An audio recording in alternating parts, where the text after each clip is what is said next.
Students, after your Dashera vacations, again we have to continue from lesson number 9. Already we have completed till lesson number 8.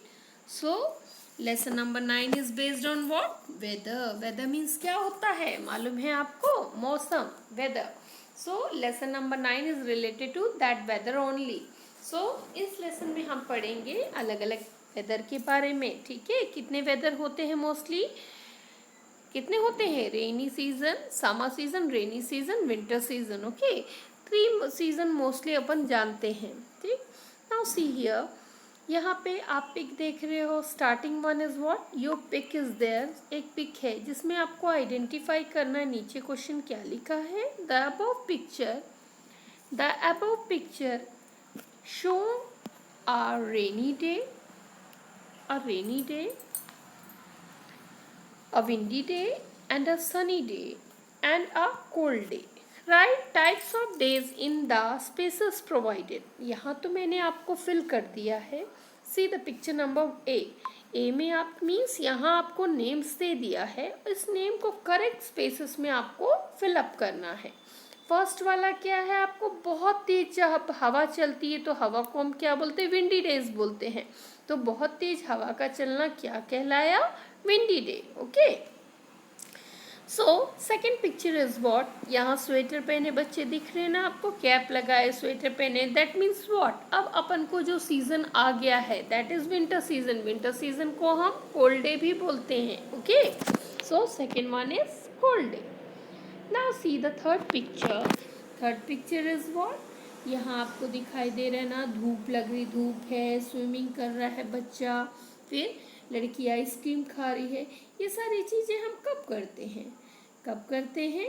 Yes, of course. अब हम करते हैं कब? यहाँ पे गर्मी के दिनों में, सनी डे में. समर सीजन को हम सनी डे भी बोलते हैं, समर डेज को सनी डे भी बोलते हैं. Got it?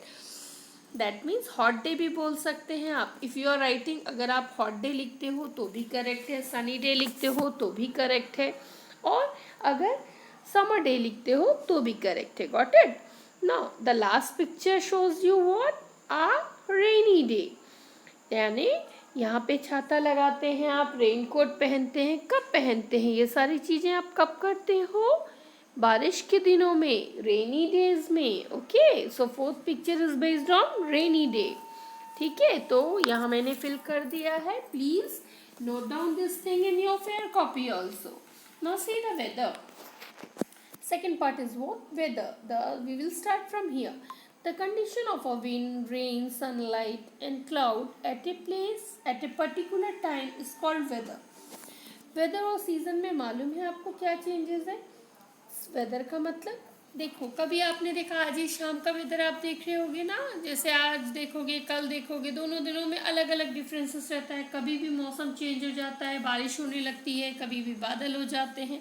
तो उस particular the condition of wind, यानी हवा, जिस प्रकार की हवा जो है, या बारिश है, या सनलाइट, या बादल, उस पर्टिकुलर टाइम पे, जो मोमेंट पे, जिस टाइप का आपका मौसम बदलता है उसको हम बोलते हैं वेदर. लेकिन सीजन, वेदर कुछ समय के लिए रहता है लेकिन सीजन काफ़ी लंबे समय के लिए रहता है.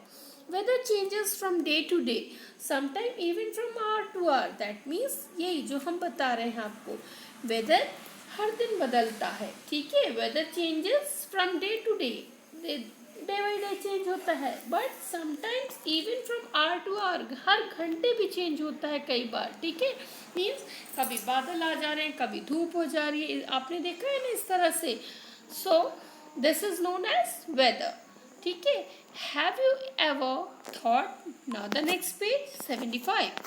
Have you ever thought what causes changes in the weather? क्या आपने कभी सोचा है कि वेदर में चेंजेस कैसे आता है? वेदर में चेंजेस किस प्रकार आ रहा है, कैसे आता है? See here, the sun, the cloud, the rain and the wind are the factor that affect the weather. यानी मौसम क्या पे बदलाव किन किन से होता है? या सन की मदद से, बादल, बारिश और हवा, इन ये फैक्टर रिलेटेड करते हैं किससे, आपके वेदर में चेंजेस लाने के लिए। Let us find out how. चलिए अब अपन पता लगाते हैं कि कैसे। Okay, let us find out how. Now see here, first of all we'll talk about sun. Do you know why is the afternoon warm as compared to morning and evening? तो क्या आपको पता है why is the afternoon warm, क्यों दिन का समय इतना गर्म होता है कंपैरिजन में मॉर्निंग और इवनिंग के कंपेयर में क्यों इतना गर्म होता है? Is in the afternoon the sun is overhead and its rays fall straight on the ground. क्या होता है changes in the afternoon time? Day time में क्या होता है, सन जो है बिल्कुल आपके सीधे में हो जाता है, एकदम स्ट्रेट हो जाता है, ओवरहेड में हो जाता है।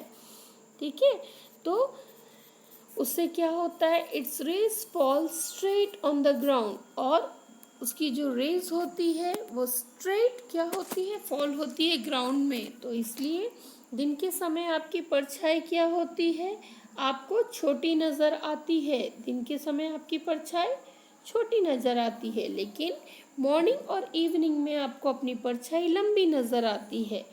क्यों चेंजेस है? बिकॉज मॉर्निंग और इवनिंग में जो आप देखते होगे, मॉर्निंग में सूरज इतना तेज की रोशनी इतनी तेज नहीं रहती है, बहुत स्लैंटिंग रहती है, कम रहती है, धीमी मद्दी रहती है, जिसके कारण आपकी परछाई लंबी। लेकिन दिन के समय में सूरज बिल्कुल अपने सिर पे हो जाता है, सिर पे एकदम स्ट्रेट हो जाता है।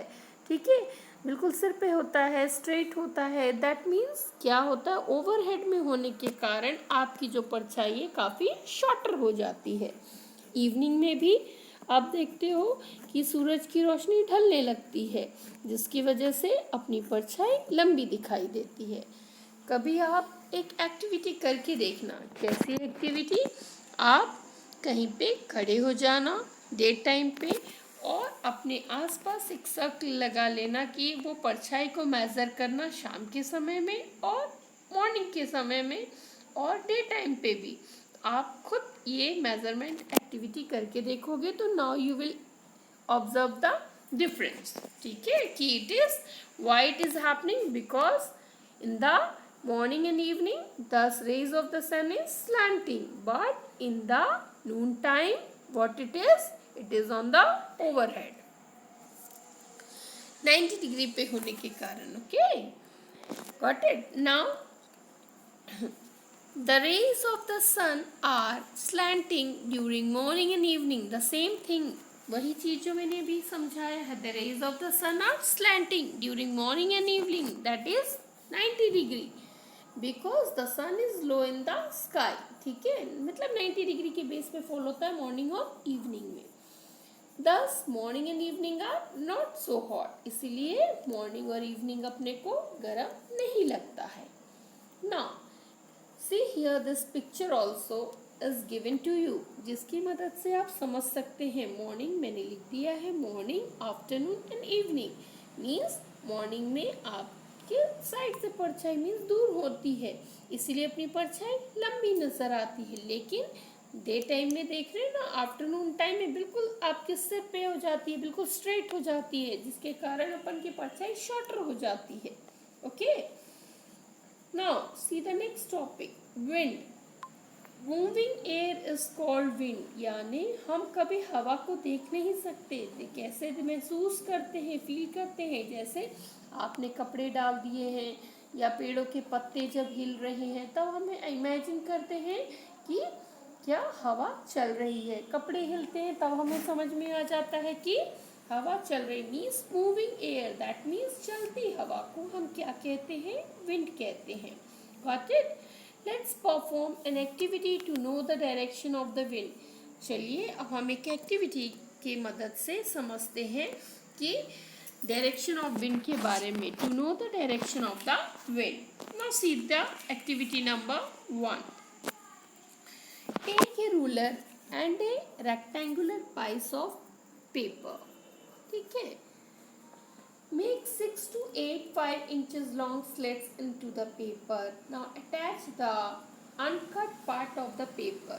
See, this activity is बहुत बड़ी एक्टिविटी नहीं है, बट लेकिन आपको क्या करना है कि एक स्केल लेना है। स्केल में आपको इस तरह से पेपर को काट लेना है और उसको सेलो टेप से चिपका देना है, स्ट्रिप्स को खुला छोड़ देना है। फिर आप एयर के पास में बाहर में हवा में आओगे तो जिस ओर वो उड़ेगा तो आप पता लगा सकते हो। इस एक्टिविटी को 3 टाइम्स करना, मॉर्निंग में, डे में और इवनिंग टाइम में, तब आप पता लगा सकते हो। Notice if the direction of the wind changes और remain the same throughout the day, यानी कि जो डायरेक्शन ऑफ विंड है वो चेंज होता है कि नहीं या पूरे दिन एक जैसा रहता है। Got it? So from the activity number 1 please do it and you will identify, तभी आप आइडेंटिफाई कर पाओगे। Got it? So up to here only I am explaining in this video. If you like this video, please don't forget to give the like and subscribe it. Okay. Now again we'll continue from page number 76 only. Thank you.